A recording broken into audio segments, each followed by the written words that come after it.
اللہ الرحمن الرحیم۔ جنت میں قیام اور زوجیت۔ حضرت آدم علیہ السلام کو اللہ تعالیٰ نے جنتی لباس پہنایا اور جنت میں داخل فرمایا۔ یہ جنت کشمیر یا دنیا کی کوئی اور جگہ نہیں بلکہ اصلی جنت تھی جو اوپر آسمانوں میں ہے۔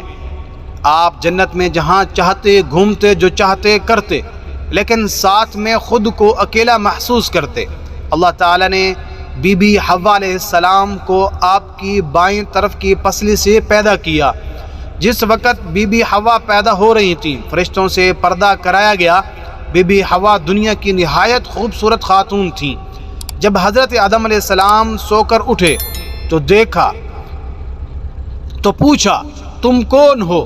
انہوں نے کہا اللہ نے مجھے آپ کے لیے پیدا کیا کہ آپ مجھ سے سکون حاصل کر سکیں اور آپ کی تنہائی ختم ہو سکے۔ وہ دونوں خوشی سے جنت میں رہنے لگے۔ اللہ تعالیٰ نے فرمایا تم جہاں جانا چاہو جا سکتے ہو، جو کھانا ہے کھا سکتے ہو، بس ایک درخت کا پھل کھانے کے لیے منع کیا کہ اگر کھاؤ گے تو نقصان اٹھاؤ گے۔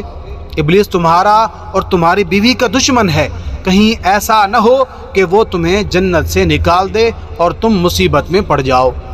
وہ درخت کون سا تھا؟ مشہور ہے کہ وہ گندم کا درخت تھا، ایک کول انگور کا ہے۔ اس کے علاوہ بھی اقوال ہیں۔ حافظ ابن کثیر فرماتے ہیں کہ اس حوالے سے 6 اقوال ملتے ہیں، اور سب سے بہترین بات یہ ہے کہ جس چیز کو ذکر کرنے کی اللہ نے ضرورت نہیں سمجھی، ہمیں بھی اس کے پیچھے زیادہ نہیں پڑنا چاہیے۔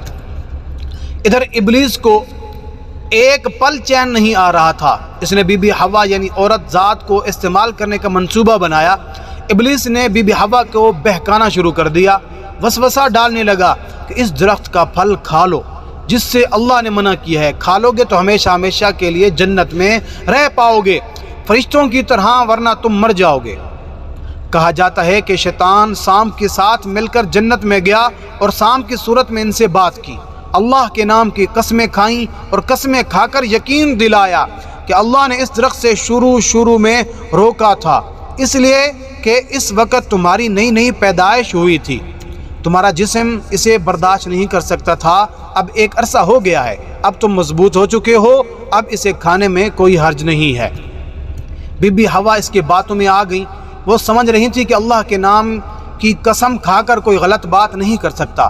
بی بی حوا حضرت آدم علیہ السلام کو قائل کر لیا کہ اس درخت کو کھانا پہلے ہمارے لیے درست نہ تھا لیکن اب درست ہے۔ حضرت آدم علیہ السلام سمجھے کہ اللہ تعالیٰ کی یہ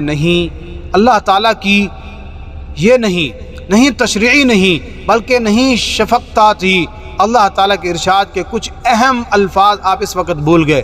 یہ بھی یاد نہ رہا کہ خود انسان فرشتوں سے افضل ہے۔ درخت کھا کر فرشتہ بننے کی کیا ضرورت؟ ان فطری کمزوریوں کی وجہ سے آپ سے یہ اجتہادی خطا ہو گئی۔ بہرحال دونوں ابلیس کے بہکاوے میں آ گئے اور ایک دن انہوں نے وہ پھل کھا لیا۔ جیسے ہی انہوں نے پھل کھایا تو سب سے پہلے ان کے کپڑے اتر گئے۔ شیطان کو معلوم تھا کہ اس درخت کی تاثیر یہ ہے کہ جو اسے کھاتا ہے بے لباس ہو جاتا ہے۔ گویا شیطان نے انسان پر جو پہلا وار کیا وہ یہی ہے، لباسی کا بے لباسی کا وار تھا۔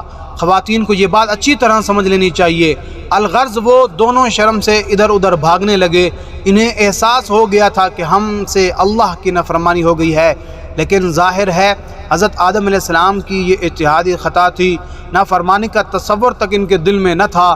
پھر اللہ تعالیٰ نے ان کو آواز دی اور کہا کیا میں نے تمہیں منع نہیں کیا تھا کہ اس درخت کے قریب نہ جانا؟